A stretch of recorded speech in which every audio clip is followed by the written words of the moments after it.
দেশের জন্য দোয়া করেন। দেশের অবস্থা আমরা যেভাবে ভালো মনে করছি এইভাবে কিন্তু ভালো না। কারণ হাসিনা পালানোর আগে গত 16 বছরে সে পরিকল্পিতভাবে এই দেশকে পঙ্গু করে দিয়েছে।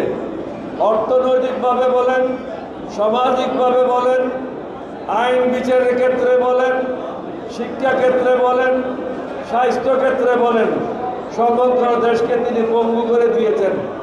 তিনি জানেন তার অনুপস্থিতি যেন কেউ এই দেশকে নিয়ে আর উঠতে না পারে। কারণ তিনি চেয়েছিলেন এই দেশকে পঙ্গু করে ভারতের কাছে হস্তান্তর করা। বিডিআর হত্যাকাণ্ডের জন্য এ হাসিনা সরাসরি জড়িত এবং ভারতের সৈন্যরা এ হত্যাকাণ্ডে অংশগ্রহণ করেছিল। বিএসএফ এর বলতে পারেন, সেনাবাহিনীর বলতে পারেন, কমান্ডোর বলতে পারেন, তারা জড়িত। এইবারে যে আমরা আন্দোলন করলাম, ছাত্রদেরকে ছাত্ররা আন্দোলন করলো, আমরা প্রত্যেকটা রাজনৈতিক দল আন্দোলন করলাম। আপনারা দেখেছেন ঢাকায় ইন্ডিয়ার বিশেষ বিমানে ভারতের সৈন্যরা পলায়ন করেছে। অনেকে জোলা রাইফেল ছেড়ে দিয়ে এদিকে ওদিকে দৌড়াদৌড়ি করে প্লেনে উঠেছে। এটা কোনো নতুন কথা নয়। এগুলি সম্ভব হয়েছে কারণ আমাদের বিভিন্ন সার্ভিসের মধ্যে ভারতের দালাল এখন নিজের অবস্থান পাকাপোক্ত করেছে। এই ভারতের দালালদের হাত থেকে যতদিন দেশকে মুক্ত করতে পারবেন না, এই দেশ কখনই এগিয়ে যাবে না। আমরা ইউনূস সাহেবকে বলবো, আপনি সাহসের সাথে আগান। আমাদের পক্ষ থেকে আমরা পূর্ণ সহযোগিতা করব, সাহায্য করব। ভারতের দালাল মুক্ত বাংলাদেশ চাই, সন্ত্রাস মুক্ত বাংলাদেশ চাই, চাঁদাবাজ মুক্ত বাংলাদেশ চাই। এখন আপনি বিচারের জন্য যান, সবাই মিলে। এখন অনেক জজের দালাল হয়ে গেছে বিভিন্ন কোর্ট বিল্ডিংয়ের লোকেরা। কোনো জজ নাই যে পয়সা ছাড়া কোনো রায় দিচ্ছে। জেলা কোর্টগুলি বসে গেছে, এগুলির কোনো অস্তিত্ব নাই। এর থেকে ভালো গ্রাম দেশে আদালত করে ওখানে বিচার করা। এখন কোনো কোর্টে গেলে বিচার পাবেন না, কোনো থানাতে গেলে তাদের কোনো সুরাহা পাবেন না। থানার লোকেরা নিষ্ক্রিয়, কারণ এদের মধ্যে অনেক ওসি, বেশিরভাগ ওসি তারা হাসিনার সেবক হিসেবে কাজ করেছিল, হাসিনার স্থাপক হিসেবে কাজ করেছিল। সুতরাং তাদের হাসিনার স্থাপকদের কাছ থেকে ভালো কিছু আশা করা যায় না। সবাই সময় কেমন করছে, শুধু দেখছে দেশে কি হচ্ছে কি হচ্ছে। তাহলে থানায় কোনো বিচার নাই, কোনো সুরাহা নাই, আসামিদেরকে ধরছে না, মামলার চার্জশিট হচ্ছে না 7 মাসে। আজকে যারা গণহত্যাকারী, কোনো গণহত্যাকারীর এখনো ফাঁসির আদেশ হয় নাই, বিচারের সম্মুখীন হয় নাই। ডিস্ট্রিক্ট জাজগুলি, জজখানা যেখানে মানুষের বিচার পাওয়ার কথা, মামলাগুলি লটকে আছে 8 মাস পর্যন্ত। হাসিনার আমলে আমাদের রাজনীতিবিদদের বিরুদ্ধে যে সমস্ত মিথ্যা মামলা হয়েছে, প্রায় 16-17 মিথ্যা মামলা, এই মামলাগুলি 9 মাসেও প্রত্যাহার হয় নাই। তাহলে আমরা কোন জঙ্গলে বসবাস করছি? স্বাস্থ্য সেবা নাই বললেই চলে বঙ্গুর, শিক্ষা ব্যবস্থা নাই। আপনি প্রত্যেকটা স্কুলে যান, এখন যে অ্যালাউ পরীক্ষা হয়েছে ইন্টারমিডিয়েট পরীক্ষার জন্য, শতকরা 70 থেকে 75 জন ছেলে মেয়েরা ফেল করেছে। তাদেরকে সেন্ট আপ করতে হবে, নাহলে কলেজ টিকবে না, স্কুল টিকবে না। এই অবস্থায় আমরা চলে গেছি। স্বাস্থ্যসেবার আমূল পরিবর্তন করতে হবে, শিক্ষা ব্যবস্থার আমূল পরিবর্তন করতে হবে। তাহলে আমাদের নতুন ছেলে মেয়েরা যারা পাশ করে বেরোচ্ছে তাদের চাকরির সংস্থান হবে, না হলে সংস্থান হবে না। আপনি রাস্তায় বেরোতে পারেন না, যেদিকে কার চলার কথা সেখানে রিক্সা চলছে, যেখানে রিক্সা চলার কথা সেখানে অন্য গাড়ি চলছে।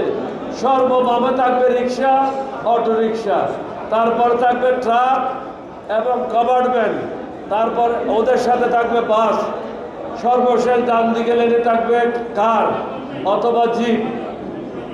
কিন্তু রাস্তায় কোনো ডিসিপ্লিন নাই, ট্রাফিক পুলিশ সঠিকভাবে কাজ করছে না, কারণ এদের মধ্যে অনেকে হাসিনার কাছ থেকে অনেক সুযোগ পেয়েছে, বর্তমানে সেই সুযোগ থেকে বঞ্চিত হচ্ছে। আমার কথা হচ্ছে ওয়ান্স ফর অল, একবারের জন্য যাদেরকে বের করার বের করে দেন, যাদেরকে রাখার তাদেরকে বলে দেন এখন থেকে আর কাগজ বাইর করা হবে না, তাহলে মানুষের মধ্যে একটা স্বস্তি আসবে। ব্যবসায়ীদের সাথে আলাদা আলাদা বসেন যে তোমাদের কাছে যে টাকা আছে টাকা বাইর করো, বাইর করে এটা মানুষের জন্য উৎপাদনমুখী কর্মকাণ্ডে লিপ্ত হও, তাহলে নতুন চাকরি হবে। এখন ব্যবসায়ীরা যারা ছিল বড় বড় ব্যবসায়ীরা এগুলো ছিল হাসিনার গোলাম। এই গোলামেরা অনেকে বলেছে, বাকি গোলামেরা দেশে আমাদের মতো রাজনৈতিক দলের নেতাদেরকে পয়সা দিয়ে ম্যানেজ করে দেশে তারা বহাল তবিয়তে আছে। রাজনীতিবিদেরা কোরবানি গরুর মতো বিক্রি হয়েছে ব্যবসায়ীদের কাছে।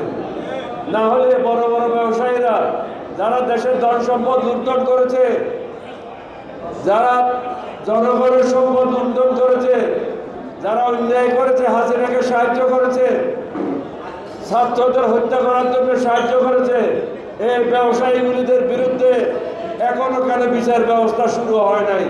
কাকেও কেন অ্যারেস্ট করা হচ্ছে না? বিভিন্ন যেগুলি মামলা করা হয়েছে, যেগুলি আওয়ামী লীগের নেতারা অন্যায় অত্যাচার করেছে আমাদের লোকদের উপরে, তাদের বিরুদ্ধে যে মামলা হয়েছে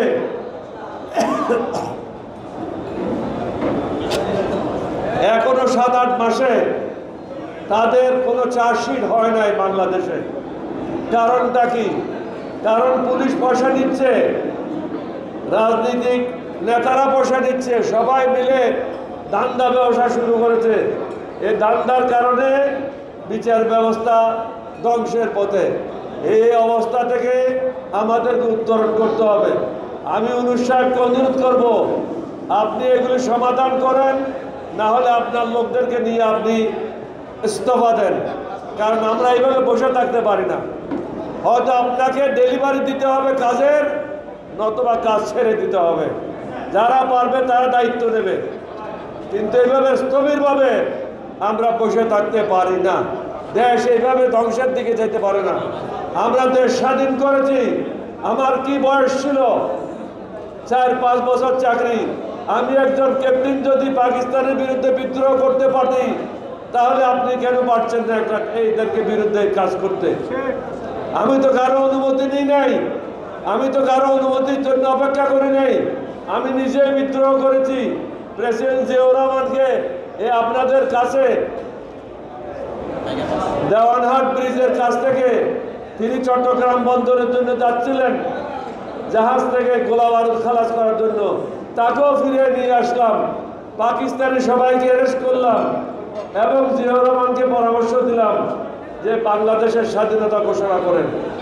পরের দিন উনাকে রেডিও স্টেশনে নিয়ে গেলাম, একসাথে বসে উনি বাংলাদেশের স্বাধীনতা ঘোষণা করলেন।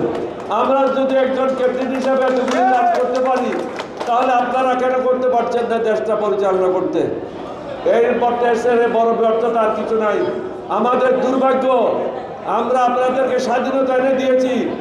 নব্য সমাজের জন্য বলবো, তরুণদের জন্য বলবো, স্বাধীনতা আমরা এনে দিয়েছি, এটা রক্ষা করো।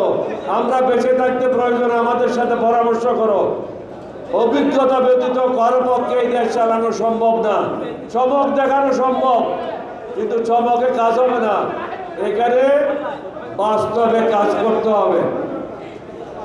ভারতে চিকিৎসার জন্য যাওয়া বন্ধ, সুতরাং পার্মানেন্টলি এটা সিল মারে দেন না কেন? ভারত যখন ভিসা দিচ্ছে না কেন, তখন আমাদের ভিসার উপরে কেন লিখে দেন না অ্যাকসেপ্ট ইন্ডিয়া, যে ইন্ডিয়া কেউ যাইতে পারবে না, এই সিলটা মারে দেন। মারে দিয়ে চায়নার সাথে কথা বলে বাংলাদেশে 2-3টা বড় বড় হসপিটাল করেন এবং ইতিমধ্যে সস্তা দামে চায়নায় চিকিৎসার ব্যবস্থা করেন। কেন ভারতের মুখাপেক্ষি হব? ভারত তো পেঁয়াজ দেয় নাই, চাউল দেয় নাই। বাংলাদেশের লোক কি না খেয়ে আছে? পেঁয়াজও আছে, চাউলও আছে। উৎসবের খুশি হবে নগদে বেশি, কারণ ঘন্টায় ঘন্টায় আছে গিফট জেতার সুযোগ।